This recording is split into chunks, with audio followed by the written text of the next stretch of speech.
Hey, that is a great blouse. Barking up the wrong tree, pal. An elusive figure stalks film and TV history with an ambiguous sexuality that's only hinted at. Enter the queer-coded character. Why can't a woman be more like a man? For many years, when queerness couldn't be spelled out on screen, recognizable signifiers, tropes, and stock character types like the maiden or the confirmed bachelor sent a message to in-the-know audiences. The classic queer-coded male character takes great pride in his appearance. No one appreciates clothes here, Barbie. Good taste is almost more important to him than being a good person. Now's your chance to exit from the audition gracefully, hanging your heads like dogs. Whiff, whiff. He's emotional with a flair for the dramatic. You dirty... Look what you've done to my peonies! And he's the last person you want on your side in a fight. You brute, you brute, you brute, you vicious brute! The person you do want on your side is the classic female queer-coded character. You tried to gut me, Blondie.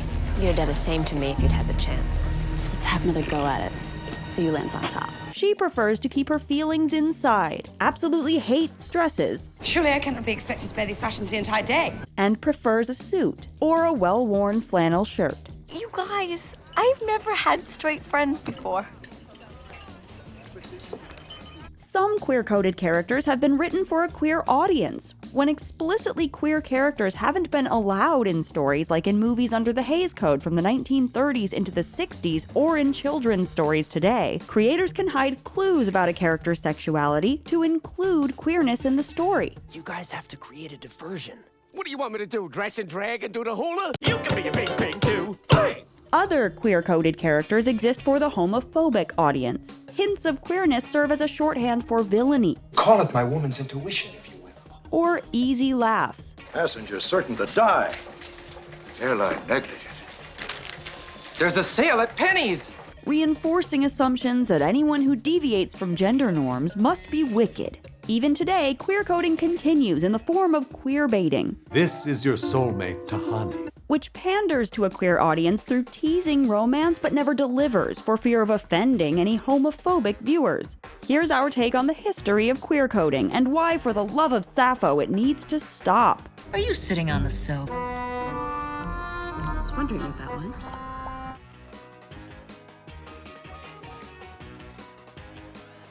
If you're new here, be sure to subscribe and click the bell to get notified about all our new videos.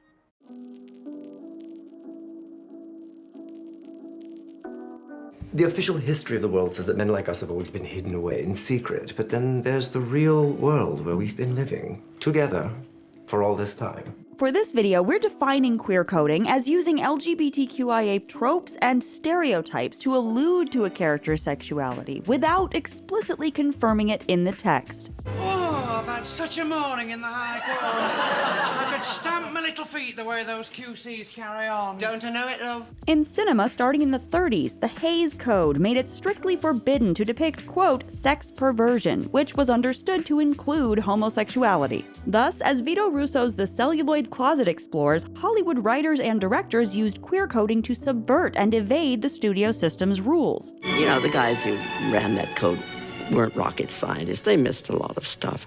And if a director was subtle enough and clever enough, they got around it. This led to an array of recognizable queer-coded stock characters, starting with the sissy. Here, Clarence, put that in the trunk. And don't wear it.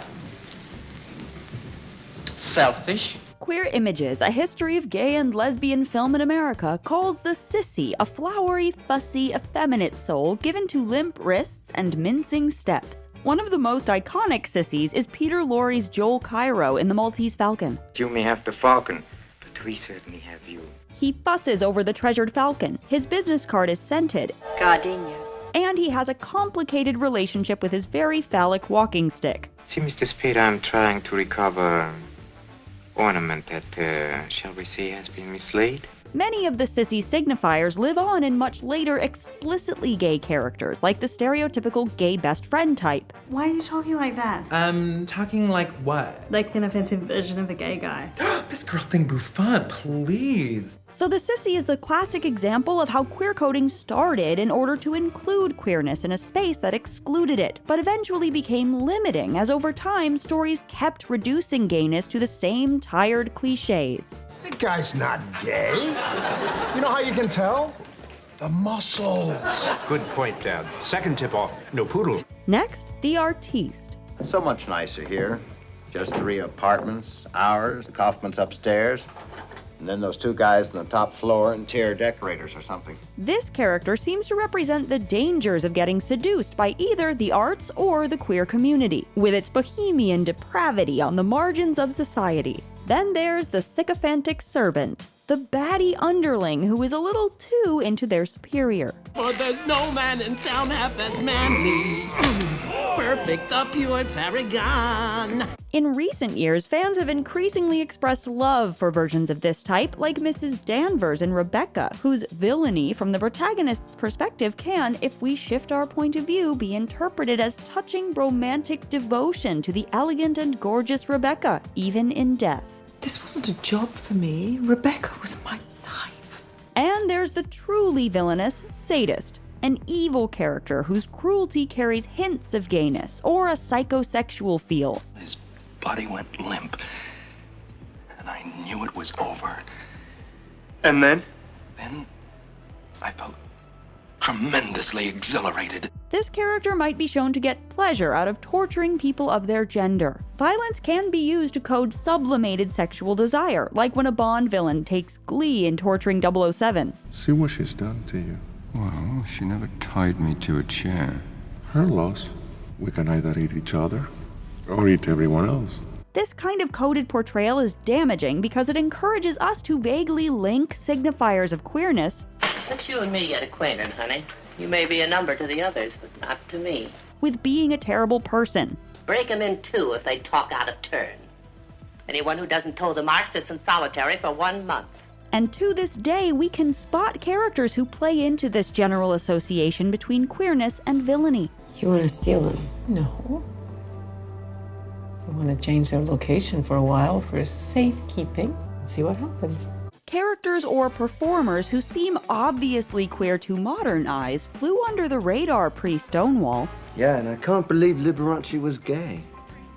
And then women loved him. I didn't see that one coming, no. But the growing influence of the gay rights movement didn't end the stereotypes. If anything, Hollywood doubled down on these types by the 90s because it became easier for the average viewer to recognize the signs. We continued to see the modern sissy, the artiste, the sadist, and the sycophantic servant. The main difference is that queer-coded characters in this period and later were sometimes allowed to come out. Yet if a character still plays into a negative stock type, making their queerness explicit isn't necessarily a good thing. Billy is not a real transsexual, but he thinks he is. He tries to be. Ever since 1960's Psycho, filmmakers have been making their killers cross-dressers or transgender to add a little Freudian spice and doing plenty of damage in the process. He's making himself a woman's suit, Mr. Crawford, out of real women. Meanwhile, queerness still needed to be hidden in children's media. It's one thing to make a serial killer explicitly gay, but a Disney princess? Unthinkable. Starting in the late 80s, Broadway lyricist Howard Ashman, an out gay man, intentionally started queering the Disney canon through the 3 films he worked on before dying of AIDS: The Little Mermaid, Beauty and the Beast, and Aladdin. He suggested Ursula the Sea Witch be modeled after the drag queen Divine, but queer coding really sings out in Beauty and the Beast. Belle is shunned by the town for not following gender norms. Look, there she goes, that girl is strange, no question. The villain of that story is the personification of toxic masculinity, combining the looks of a fitness queen with the misogyny of a frat bro. Who does she think she is? That girl has tangled with the wrong man. No one says no to Gaston. LeFou is a classic sycophantic servant that Disney even made canonically gay in the live-action remake. And many have read the song Kill the Beast as an allegory for homophobia and the AIDS panic. He'll wreak havoc on our village if we let him wander free. The mob song is a perfect manifestation of people identifying a villain and wanting to exterminate it. These are examples of queer coding done by a gay man to serve a story about prejudice. He didn't want to make political theater. I think he wanted to present characters that cast some kind of light on certain topics. They feel very different to later Disney queer coding moments, like in Pocahontas, where the entire Native American genocide is blamed on one sissified villain. See how I do it? And his little dog, too. We continue to see questionable queer coding in post-2000 Disney films like Treasure Planet and Wreck-It Ralph, which perpetuate the cliché of a sissy man and a butch woman getting married to each other. Your face is still red. You might want to hit it again with your hammer. Oh, that's not blunt force trauma, ma'am. That's just the honey glow in my cheeks. Disney's history of queer coding illustrates what a mixed bag the process can be. On the one hand, it can be a form of representation or commentary. On the other, gestures at representation aren't actual representation. When it comes to brute strength. I'm afraid I'm at the shallow end of the gene pool. And if your one LGBT character is a queer-coded villain, that just reinforces the belief that being gay is evil. I shall practice my curtsy. And yet, queer audiences have rallied around these characters. The Disney villains are gay icons. And don't underestimate the importance of body language. Frasier embodied the 90s sitcom attitude toward queer coding. When he was 10, he forged letters from Leonard Bernstein, then told everyone they were pen pals. We were all agog until Mr. Bernstein wrote that his Broadway debut was Candide, when everyone knows that it was On the Town. It challenged reductive portraits of queer or straight masculine identity, as Frasier and especially Niles read as gay according to classic signifiers. It never even occurred to me that you might be gay.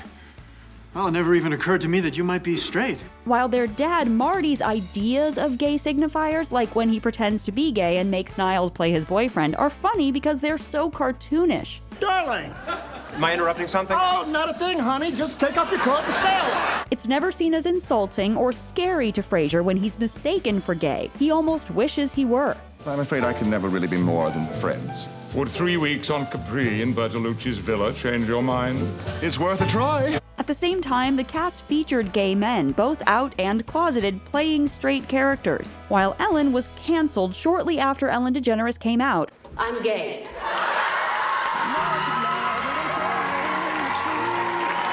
Frasier enjoyed 11 seasons and the most Emmys of any sitcom ever through dancing with acknowledging homosexuality, usually without making anything explicit.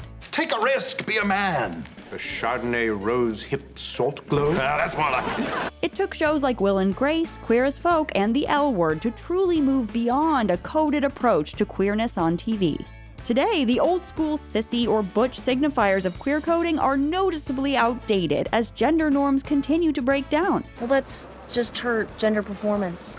It's different from her sexual orientation. But there continue to be ever-evolving signifiers within queer communities. They might be things like enjoying an iced coffee. Honestly, I don't really love this whole, gays only drink iced coffee stereotype. I don't know. Anyway. Can't sit in a chair properly for queer women, or walks faster than straight people for gay men. Move, I'm gay. In the workplace, being gay just has its perks. And as studios have learned that the slightest whiff of representation will bring a loyal queer audience, this has led to a new problem.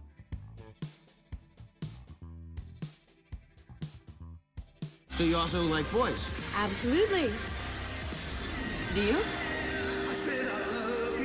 We're defining queerbaiting as implying queer characters or hinting at a future queer romance in an attempt to secure a queer audience without ever delivering on anything explicit enough to alienate a homophobic audience. I'm here because I want to be here. I love you, Seaman. I love you too, Gabrielle.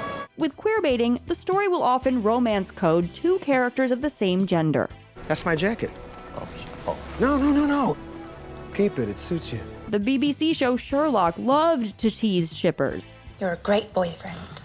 Sherlock Holmes is a very lucky man. The creators of the show, one of whom is gay, went from hinting at queer subtext, "We're not a couple." Yes, you are. To making an entire episode mocking fans for their fan theories, including the gay ones. What?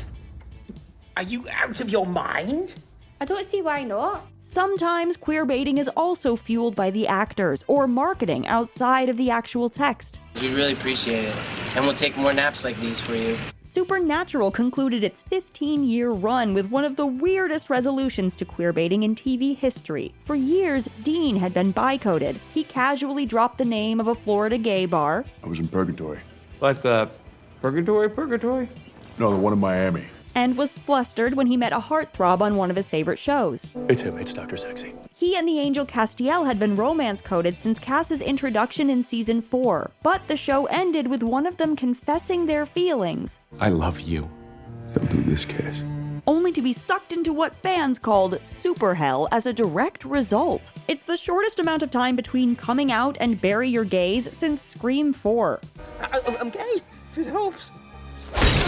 Disney has also seamlessly transitioned from queer coding to queerbaiting, like when the studio promised an exclusively gay moment in the live-action version of Beauty and the Beast. This translated to LeFou being a little swishier and slightly more sympathetic. Well, I used to be on Gaston's side, but we are so in a bad place right now. You're too good for him anyway. And this allegedly groundbreaking moment of inclusion turned out to be two men briefly dancing. And then there's Frozen. Everything about Elsa is queer-coded. Her dad makes her hide what makes her special. Conceal it. Don't feel it. If she ever lets her feelings slip for a second, she is convinced it will destroy her life. Don't touch me! Please. I don't want to hurt you. Her big moment of self-discovery comes with a new outfit. Her storyline does not revolve around finding Prince Charming. Rather, she runs away to find herself. It's time to see what I can do. Hashtag Give Elsa a Girlfriend was trending on Twitter before Frozen 2's release. Elsa doesn't get a girlfriend in Frozen 2, but she doesn't get a boyfriend either. She gets pants. Elsa doesn't focus on romantic love. That's what we love about the entire franchise. For those who can see it, Frozen 2 is gigantically, flamboyantly, Doc Martens wearingly queer. Every lesbian can relate to following the voice of a strange woman as it leads you away from your family. As Vox critic Emily Vanderwerf puts it, Frozen 2 doesn't tell us that Elsa's gay, but it all but begs writers like me to say things like, Elsa from Frozen is queer, and I can prove it. I want to show you something. May I?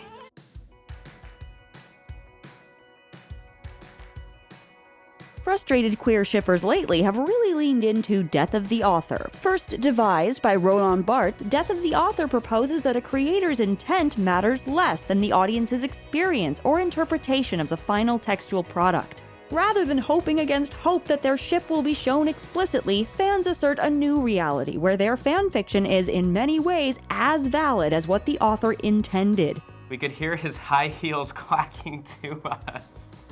Is Voldemort a drag queen? Viewers have long been queering the canon, or as Professor Elise Ray Helford has done in writing for The Take, reading characters as queer not because they without a doubt are, but because we can. Would you be wounded if I never sent you flowers? Never. Well, why can't a woman be like you? And today's viewers more proactively and decisively than ever claim characters as queer, regardless of any counter-arguments or lack of confirmation presented by the text. Gen Z fans on TikTok have decided to treat Luke Skywalker's homosexuality as a fact, not up for debate. Do I think Luke is gay? No. Honey, I know Luke is gay. Citing what they call his Chanel boots in Return of the Jedi, the fact that the only woman we've seen him kiss was his sister, and the palpable sexual tension he has with C-3PO when Mark Hamill guested on The Muppet Show. Could Luke be gay? And I would say, you know, it's meant to be interpreted by you. If you think he's gay, of course he's gay. Of course, Bart wasn't living in a world where authors could tweet postscripts to their books, blurring the line between the text and the authorial intent. But the queer fan base of Harry Potter, for example, is increasingly indifferent to the opinions of J.K. Rowling. While she may have hastily married two queer-coded characters, Lupin and Tonks, before killing them off, fans have imagined a boyhood romance between Padfoot and Moony in their Sirius Lupin/fic. Well, you'd know all about the madness within, wouldn't you, Remus? Actor David Thewlis said he played Lupin as gay in the movies. Quote, Alfonso Cuarón in the rehearsals, without J.K. Rowling's knowledge, told me that my character was in fact gay. So I'd been playing a part like a gay man for quite a long time, until it turned out that I indeed got married to Tonks.